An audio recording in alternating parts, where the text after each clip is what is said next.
So before we get into 1 Samuel 17, I quickly want to recap kind of what happened before this. So we know the Israelites, they had God as their king and everything was going okay when they would listen and not so great when they wouldn't listen. We kind of get a cycle there that we'll talk about later. But they said to God that they wanted a king. And they brought up this guy, Saul, and he was head and shoulders above all of the other Israelites. And he was this big guy, and he should have been perfect for what they needed, but the Israelites couldn't see his heart. And so they brought him in as king based on his physical appearance while completely ignoring his heart. And then last week we talked about the David and bring David into the story and how God basically did the opposite. So at the time of 1 Samuel 17, David would have been probably 13 to 14 years old. And part of being a shepherd means that you are out in the field with the sheep pretty much constantly. And sheep are, for the most part, fairly helpless. And so whenever there would be a lion, tiger, bear, oh my, that would come and try and eat the sheep, if the animal eats the sheep, then the shepherd needs to get some kind of remnant of that sheep to show that the sheep actually died. So it'd be like a hoof or an ear or whatever you could salvage from the beast. Now, I don't know about you guys, but last fall we had a black bear that would come up in the backyard and enjoy some of the apples from the apple tree. And I don't want to fight that bear, let alone a lion or a tiger or whatever else would be trying to eat the sheep. And I'm around 10 years older than David would have been at this time, so I can't imagine being in his spot and looking at one of those beasts and saying, I'm going to go fight that so I can save my sheep. Just doesn't sound like the smartest thing to do, but it's what you had to do as a shepherd. And so as we see this, we see that David has, at the very least, some kind of physical strength to fight these animals. But he doesn't have that height about him. He's not head and shoulders above the rest. He's probably about the size of a shorter 12 to 13-year-old. So not very, like a picture of who you want to be the face of your empire. You don't really want that 12-year-old boy who looks like he'd be overthrown by, well, a lion, tiger, or bear. And then looking further into chapter 15, we see where God leaves Saul. And this causes Saul to have some kind of an evil spirit in him that is manic depressive, bipolar, kind of take your pick for what kind of those mental health issues you want. Because Saul was incredibly unstable after God's Spirit left him. And then we read that David, the lyre player and kind of everything under the sun that Israel needs, whenever David plays that lyre, it calms the spirit, and that's the only thing that can calm Saul down. But then after we read through David and Goliath, we realize that Saul doesn't really like David all the time. But we'll get to that. So, chapter 17, verse 1. Now the Philistines gathered their armies for battle, and they were gathered at Soka, which belongs to Judah, and they camped between Soka and Azekah and Ephes-Dammim. Saul and the men of Israel were gathered and camped in the valley of Elah and drew up in a battle array to encounter the Philistines. The Philistines stood on the mountain on one side, while Israel stood on the mountains on the other side, with the valley between them. Then the champion came out from the armies, the Philistines named Goliath from Gath, whose height was 6 cubits and a span. He had a bronze helmet on his head and was clothed in scale armor which weighed 5,000 shekels of bronze. He also had bronze greaves on his legs and a bronze javelin slung between his shoulders. The shaft of the spear was like a weaver's beam, and the head of the spear weighed 600 shekels of iron. His shield carrier also walked before him. So, We don't know exactly how tall Goliath is. Some say he was 9.5 feet, others say he was closer to that like 8.5 foot mark. That's really tall, either one of those it is. Back at Lakeview, we have, who honestly one of my dad's really good friends. We call him our little friend. His name is Dwayne, and he is 5'27", 7'3". We joke that he is the biggest Oklahoma Sooners fan in the States because, We also had someone in our church who was probably closer to that like 5.5 foot mark. And so one day for one of my dad's sermon illustrations, he had Dwayne and Grant get up, and he told Dwayne, take your jacket off and give it to Grant and put it on. And it, covered his shoulders and then went to the floor. So you see the size comparison that we're looking at, and then you add to it, because David was likely shorter than 5 foot, and Goliath is likely taller than 7 foot. So you see this just immense power gap here. And then we read about Goliath's armor.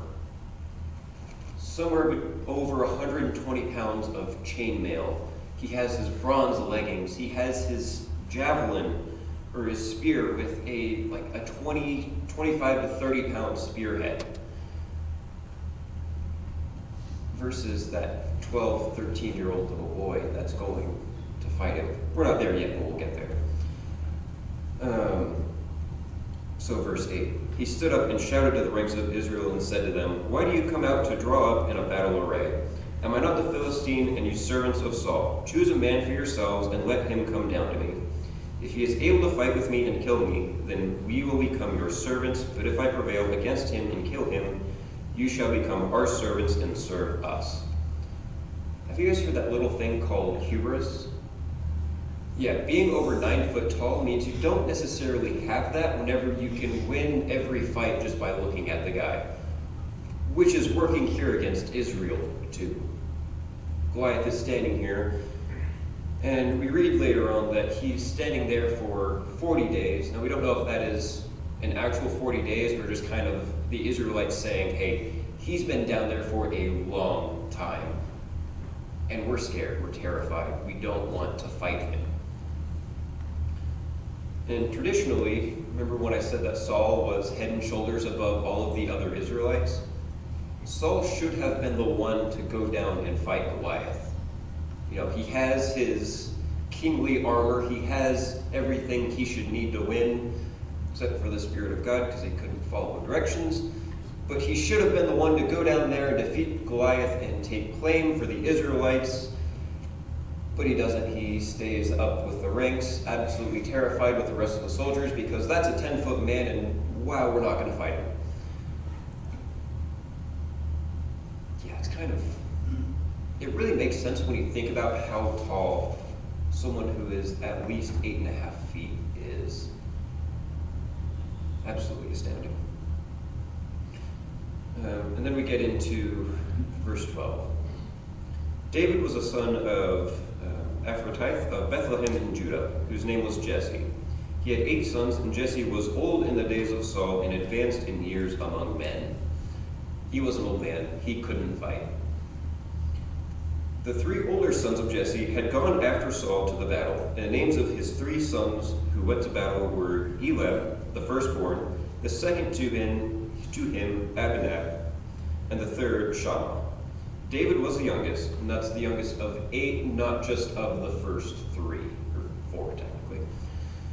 Let's see here. Now the 3 oldest followed Saul, but David went back and forth from Saul to tend his father's flock in Bethlehem. The Philistines came forward morning and evening for 40 days and took his stand. So this fight is happening right outside of Judah. So this is basically like the mountain right outside. So they're 5 to 10 miles from Bethlehem. So it's not that long of a walk for David to go back and forth to his flocks and coming back to serve the king. And also, with flocks and that sort of thing, the king also needs to eat. So while we don't know if David was in charge of any of the king's flocks, there's kind of that connection there with food and, needing to be human.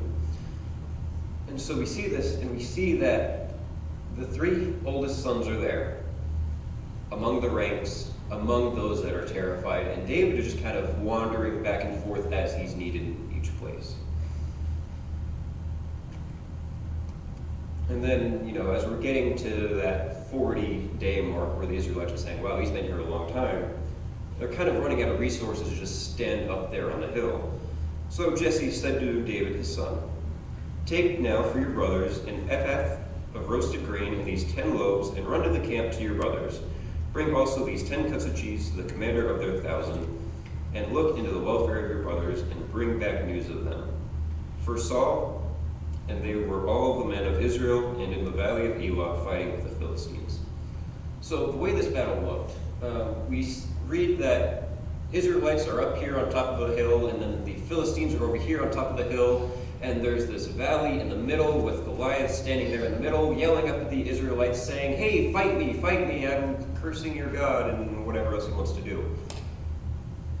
That was how you would fight. Both armies would start at the top of the hill and just kind of charge down at each other and fight.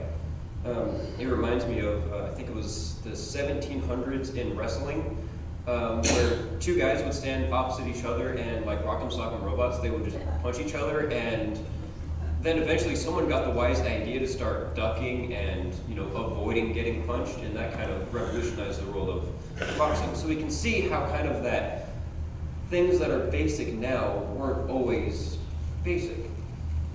So while yes, this is a very crude style of fighting, it works for the winner. So in this next section, we get David entering into Saul's camp.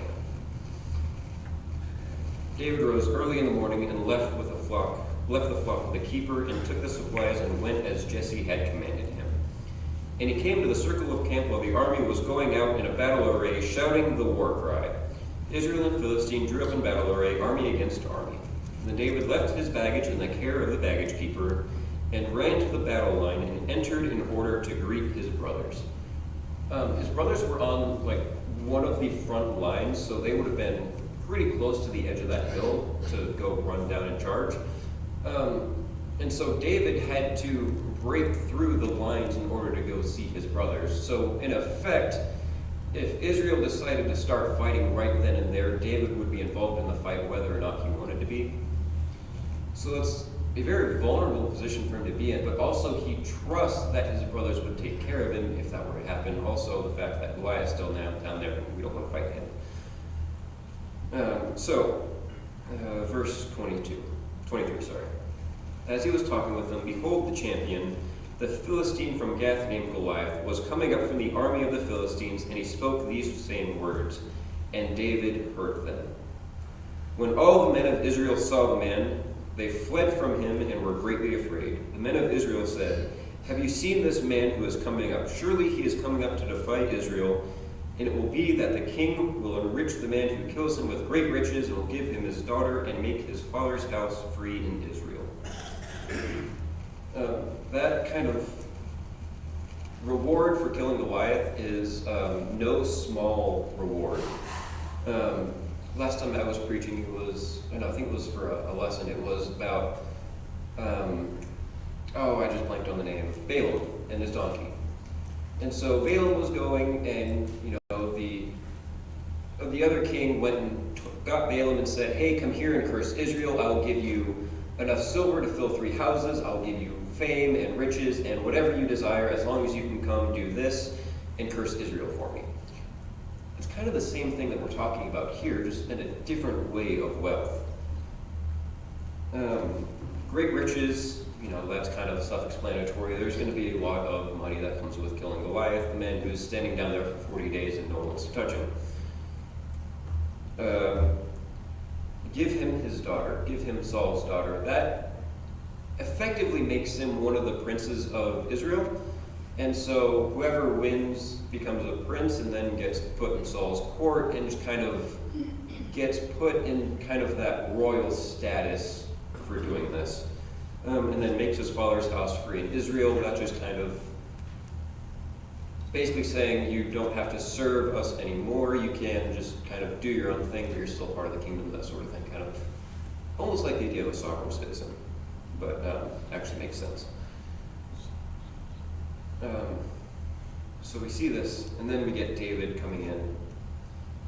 And in verse 26, David spoke to the men who were standing by him, saying, "What will be done for the man who kills this Philistine and takes away the reproach from Israel? For who is this uncircumcised Philistine that he should taunt the armies of the living God?"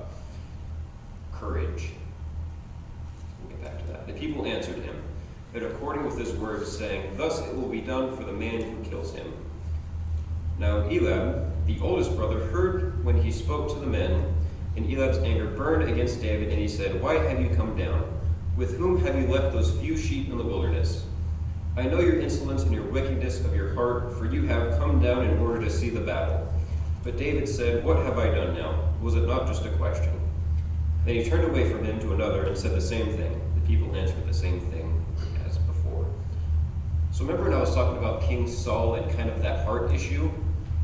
Here we can see exactly how Saul kind of got into power based on Jesse's oldest and how he reacts to David being in the battlefield.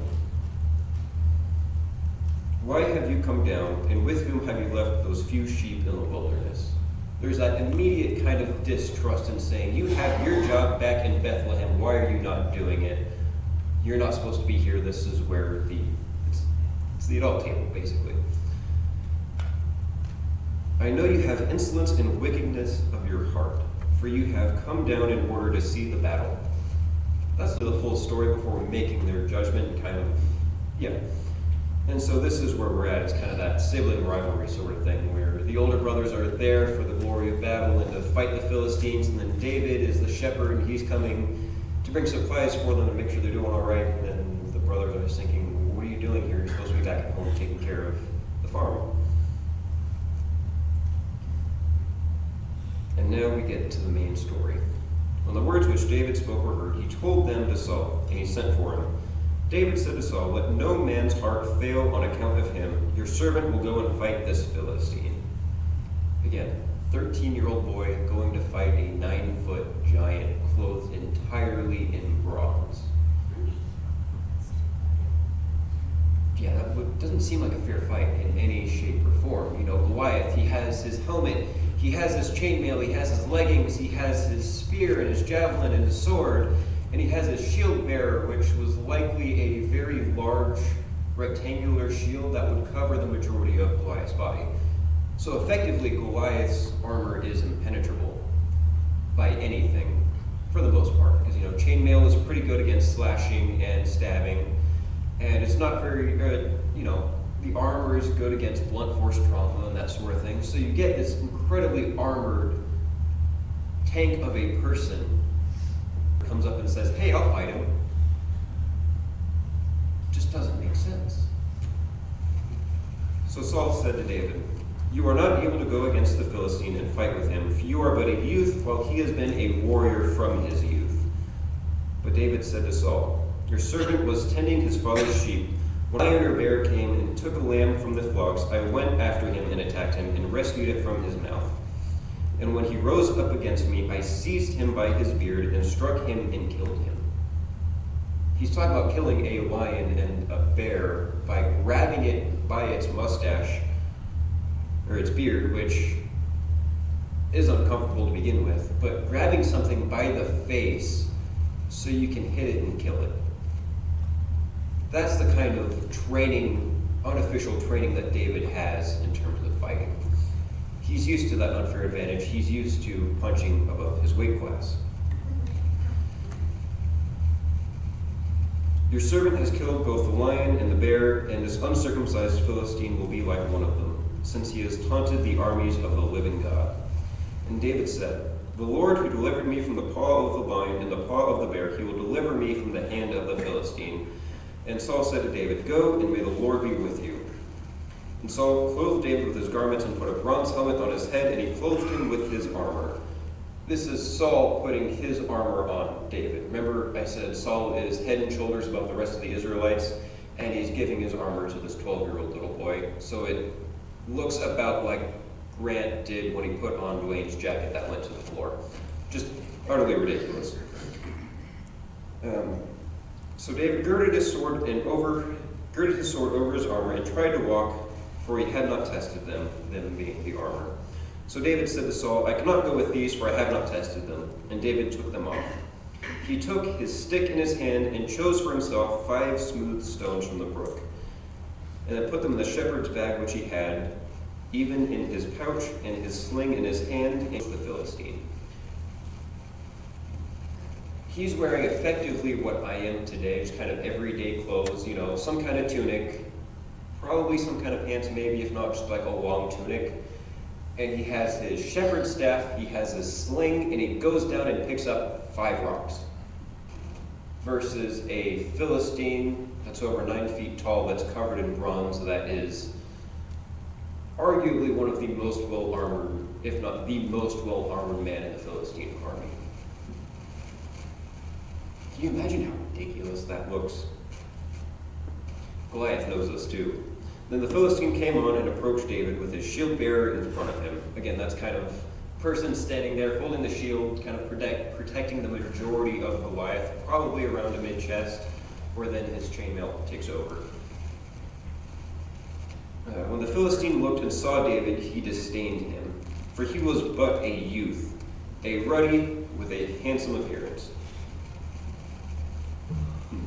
Then the Philistine said to David, Am I a dog that you come to me with sticks? And the Philistine cried one, But I command you in the name of the Lord of hosts, the God of the armies of Israel, whom you have taunted. This day the Lord will deliver you up into my hands, and I will strike you down and remove your head from you. And I will give the dead bodies of the army of the Philistines this day to the birds of the sky and the spear, for the battle is the Lord's, and he will give you into our hands.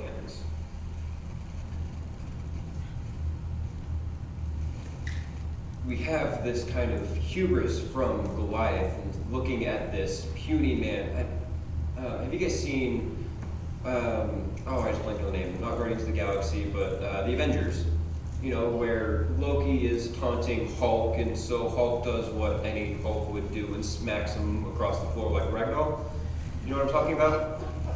That's kind of the way I imagine this, except switch Loki with someone about half his size and keep Hulk roughly the same size, probably.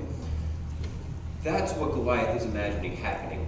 And then David comes and says, nope, I have God on my side, and as unfair as this fight seems, it's really unfair in my favor. The Lord of hosts has given this battle into my hands, and I will defeat you. Basically is what's going on. So you can see how, even still, it doesn't make sense for the Goliath to be scared. David has no armor, he has a slingshot with 5 rocks. Then it happened when the Philistine rose and came over and drew near to meet David, that David quickly ran towards the battle line to meet the Philistine. David put his hand in his bag and took from it a stone and slung it. He struck the Philistine on his forehead, and the stone sank into his forehead so that he fell on his face in the ground. Thus David prevailed over the Philistine with a sling and a stone, and he struck the Philistine and killed him. But there was no sword in David's hand, and David ran and stood over the Philistine, and took his sword and drew it out of its sheath, and killed him, and cut off his head with it. Brutal, isn't it? He throws a slingshot, or throws that rock at him, knocks him out, he falls forward. David runs up. I always imagine it's like, I get the mental picture, I don't remember where it's from, but it's like that little boy that's trying to carry his dad's sword, and it's like 3 times as long as him, and he's struggling to pick it up, and then he raises it and chops off Goliath's head. That's the way I imagine. That's not exactly how it looks, but for my own kind of mental image, my own laughs, that's the way I imagine it. David kills Goliath. And when the Philistines saw that their champion was dead, they fled. Men of Israel and Judah arose and shouted and pursued the Philistines as far as the valley to the gates of Ekron, and the slain Philistines along the way to Shiram, even to Gath and Ekron. The sons of Israel returned from chasing the Philistines and plundered their camps. Then David took the Philistine's head and brought it to Jerusalem, but he put his weapons in his tent. Now when Saul saw David going out against the Philistine, he said to Abner, the commander of the army, Abner, whose son is this young man? And Abner said, By your life, O king, I do not know. The king said, You require whose son the youth is. So when David returned from killing the Philistine, Abner took him and brought him before Saul. with a Philistine's head in his hand. Saul said to him, "Whose son are you, young man?" And David answered, "I am the son of your servant Jesse, the Bethlehemite." So that's the story of David versus Goliath. But what do we do with it? One of the favorite Philippians verses to take out of context, I can do all things through Christ who strengthens me. This is what it's talking about on that spiritual level. It's saying that God's Spirit came into David and allowed him to prevail over this battle that should have been a landslide in the other direction. Saul should have been the man to go down and face Goliath and lose, and then odds are it wouldn't be favorable for the Israelites because the Philistines they're kind of like early Germanic, so imagine they're already larger than the Israelites and stronger. Yeah, that's something that only the Philistines had, and they weren't sharing it with anyone. So they had technological advantage, probably had the number advantage, had the size advantage. It should have gone towards the Philistines.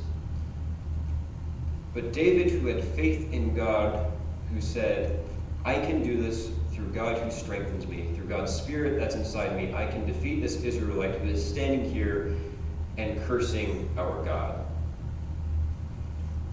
That's where that "I can do all things through Christ who strengthens me" comes from.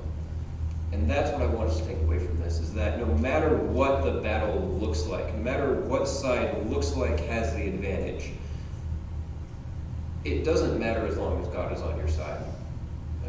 Reading through the conquest and reading through Israel taking the promised land, we see time and time and time and time again where the Israelites are a force to be reckoned with whenever they have God on their side. But as soon as God leaves them, they're hopeless. So as we go out this week, and as we celebrate the 4th of July, in whatever manner we might do, I'm going to ask the worship team to come up. As we do this, I want us to remember that Christ is the source of our strength. Christ is the source of our power. Christ is the source of everything that we are. So no matter what our day-to-day life looks like, no matter what special circumstance might come up, no matter what life throws at us, through God and our faith in Christ and our choosing every day to say yes to Christ, to come into our lives and change us, we have the strength to get through anything, even facing. Pray with me. Father, we just thank you for this opportunity to come and worship together and learn more about this story of David and Goliath. So thank you for this opportunity to